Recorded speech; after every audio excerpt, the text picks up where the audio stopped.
हजारोंच्या उपस्थितीत अश्रुपूर्ण नयनांनी शिक्षण महर्षी डॉक्टर डी.वाय. पाटील यांना आज जनसागरानं अखेरचा निरोप दिला।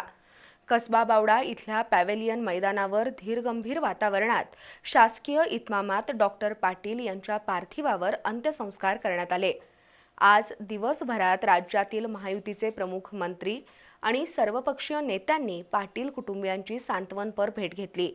महाराष्ट्राच्या आजवरच्या विविध क्षेत्रातील विकासाचा चालता बोलता इतिहास काळाच्या पडद्याआड गेल्याची भावना अनेकांनी व्यक्त केली। केजी ते पीजी यासह उच्च शिक्षणाच्या संस्था आणि अभिमत विद्यापीठं महाराष्ट्रात उभारणारे शिक्षण महर्षी डॉक्टर डी.वाय. पाटील यांचं मंगळवारी सकाळी 11:15 वाजण्याच्या सुमारास दुःखद निधन झालं। काल आणि आज त्यांचं पार्थिव अंत्यदर्शनासाठी त्यांच्या कसबा बावडा इथल्या यशवंत निवास या ठिकाणी ठेवलं होतं। गेल्या 2 दिवसात सर्वच राजकीय पक्षातील नेते, कार्यकर्ते यांच्याबरोबरच नागरिकांची अंत्यदर्शनासाठी यशवंत निवासस्थानी अखंड रीघ लागली होती। आज दुपारपासून त्यांच्या अंत्यविधीची तयारी सुरू करण्यात आली।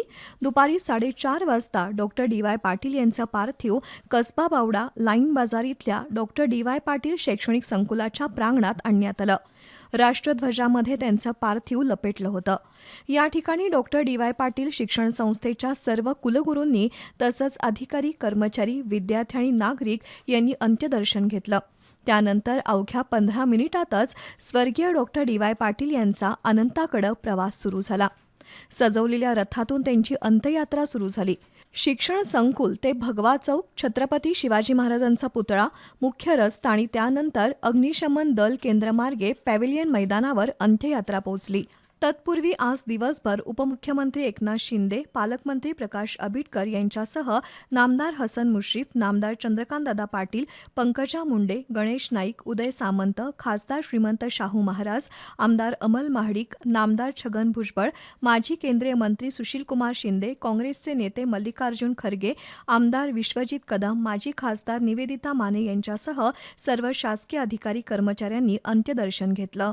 शासनाच्या वतीनं उपमुख्यमंत्री एकनाथ शिंदे आणि काँग्रेस पक्षाच्या वतीनं ज्येष्ठ नेते मल्लिकार्जुन खरगे यांनी स्वर्गीय डॉक्टर डी.वाय. पाटील यांना आदरांजली वाहिली। याचबरोबर अन्य मंत्र्यांनीही आपल्या शोकभावना व्यक्त केल्या। सायंकाळी 6:30 वाजण्याच्या सुमारास पोलीस दलानं मानवंदना दिल्यानंतर आणि उपस्थितांनी पुष्पहार घालून आदरांजली वाहिल्यानंतर डॉक्टर डी.वाय. पाटील यांच्या पार्थिवावर अंत्यसंस्कार करण्यात आले।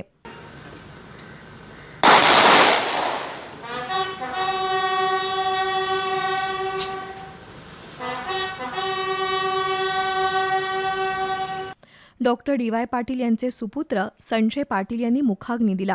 यावेळी उपस्थित जनसमुदायानं डी.वाय. पाटील अमर रहे अशा घोषणा देत शिक्षण महर्षी डी.वाय. पाटील यांना आदरांजली अर्पण केली।